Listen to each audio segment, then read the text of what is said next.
ഒന്നും പറയാനില്ല. ഭയങ്കര ഫാന്റാസ്റ്റിക് ബ്യൂട്ടിഫുൾ അലസിക്കാണ്. ഭയങ്കരപ്പെട്ട പൃഥ്വിരാജ് പാറുകയാണ്. ഭയങ്കരമുള്ള സിനിമയാണ്. കാണേണ്ട പടമാണ്. വേശിയില്ല, സമയം പോയത് അറിയുന്നില്ല. മരുഭൂമിയിലുള്ള അനുഭവങ്ങളെല്ലാം ഗൾഫിൽ പോയിട്ടില്ലെങ്കിലും ഈ പടം കണ്ടാലേ നമുക്കറിയാൻ പറ്റും. ഭയങ്കരപ്പെട്ട സിനിമയാണ്. ഭയങ്കരം ഒന്നും പറയുന്നില്ല.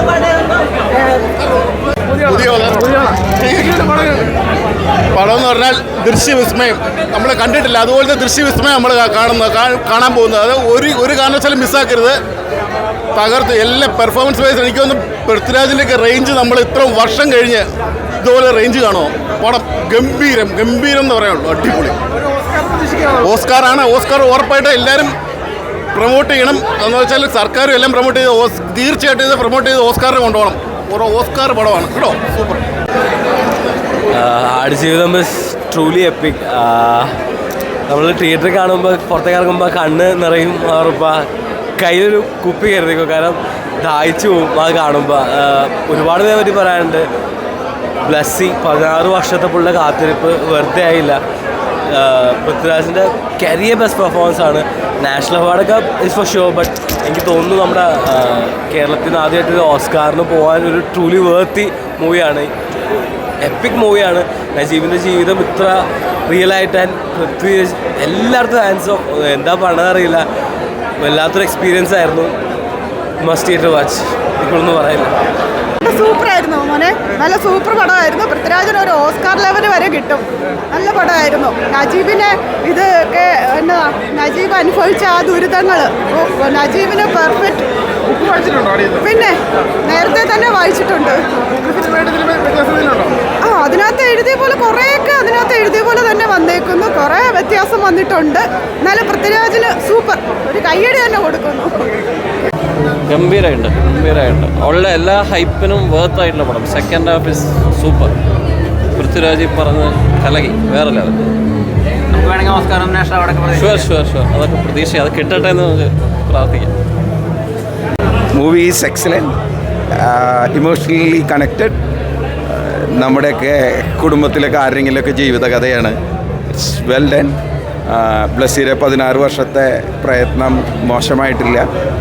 I fully is justified for whatever the days 16 years he have done. അതിലൊരു സംശയമില്ല. ഒരു ഓസ്കാർ മൂവിയാണ്. കിടിലം പടം. പൃഥ്വിരാജ് സുകുമാരൻ പുള്ളിയാണ് പടം. പുള്ളിയില്ലാതെങ്കിൽ ഞാൻ ഈ പടം കാണുവാനുണ്ടായില്ല. ഞാൻ ബുക്ക് വായിച്ചിട്ടില്ല. പക്ഷേ കലക്കി. നല്ല ബ്ലസ്സിൻ്റെ പടങ്ങൾ പിന്നെ അറിയാം. തന്മാത്രയായാലും പ്രണയമായാലും പിന്നെ ഭ്രമരമായാലും എന്തായാലും നമുക്ക് ഇമോഷണലി ഭയങ്കര കണക്റ്റ് ആവുന്ന പടങ്ങളാണ്. ഇതിലെ നജീബായിട്ട് പൃഥ്വിരാജ് സുകുമാരൻ ജീവിക്കുകയായിരുന്നു.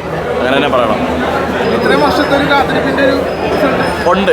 ഇപ്പോൾ ഈ പടം കാണാൻ വരുന്നവർ ഇതിൻ്റേതായ ഒരു രീതിയിൽ വന്ന് കാണണം. അപ്പോൾ അങ്ങനെയാണെങ്കിൽ എല്ലാവർക്കും ഇഷ്ടപ്പെടും. അവാർഡിന് പോകേണ്ടതാണ്. കിട്ടും. രാജുവേട്ടനെ കൊടുത്തില്ലെങ്കിൽ ഷസാം പറഞ്ഞല്ല പിന്നെ ആ പരിപാടി നിർത്തണമല്ലേ. പടം കിടിലം പടം. അതായത് ഏറ്റവും എടുത്തു പറയേണ്ടത് പൃഥ്വിരാജിനെയാണ്. എന്ത് കിടിലം പെർഫോമൻസ് ആണെന്ന് പറയും. ഒരു രക്ഷയില്ല. അതായത് ഒരു ക്യാരക്ടറിൻ്റെ ജേണിയാണ് കാണിക്കണത്. അയാൾ ഇവിടെ തുടങ്ങി എവിടെ എത്തിക്കുന്നുള്ളൊരു ജേണിയാണ് കാണിക്കണത്. അവിടം വരെ പൃഥ്വിരാജിൻ്റെ പെർഫോമൻസ് എന്ന് പറഞ്ഞിട്ടുണ്ടെങ്കിൽ അന്യായമാണ്. അതായത് ആ പൃഥ്വിരാജിൻ്റെ ബോഡി ലാംഗ്വേജിലടക്കം ക്യാരക്ടറുണ്ട്.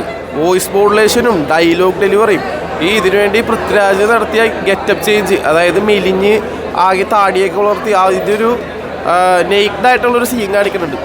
അതിൽ തന്നെ പുള്ളി എന്തോരം ഇതിനു വേണ്ടി കഷ്ടപ്പെടുന്നുണ്ട് മനസ്സിലാവും. കാരണം അത്രക്കും മെലിഞ്ഞ് ബ്ലസ്സി ശരിക്കും പറഞ്ഞാൽ പൃഥ്വിരാജിനെ നല്ലോണം പിഴിഞ്ഞിട്ടുണ്ട്.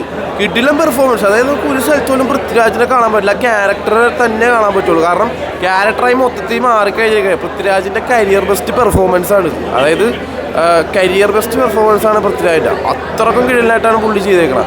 പിന്നെ വിഷ്വൽസൊക്കെ അടിപൊളിയായിരുന്നു. ഈ ഡെസേർട്ടൊക്കെ കാണിക്കണതാണെങ്കിലും എല്ലാം കുറേ അടിപൊളി ഫ്രെയിംസൊക്കെ ഉണ്ട് പടത്തിനകത്ത്. പിന്നെ ചില ട്രാൻസിഷൻസൊക്കെ അടിപൊളിയായിരുന്നു. എഡിറ്റിങ്ങും കിട്ടില്ലായിരുന്നു. അതിൽ 2-3 ഫേവറേറ്റ് ട്രാൻസിഷൻസ് ഉണ്ട്. അത് ഞാൻ സ്പോയിലർ ആയതുകൊണ്ട് പറയാനുള്ളത്. പക്ഷെ അതൊക്കെ കിട്ടില്ലായിരുന്നു.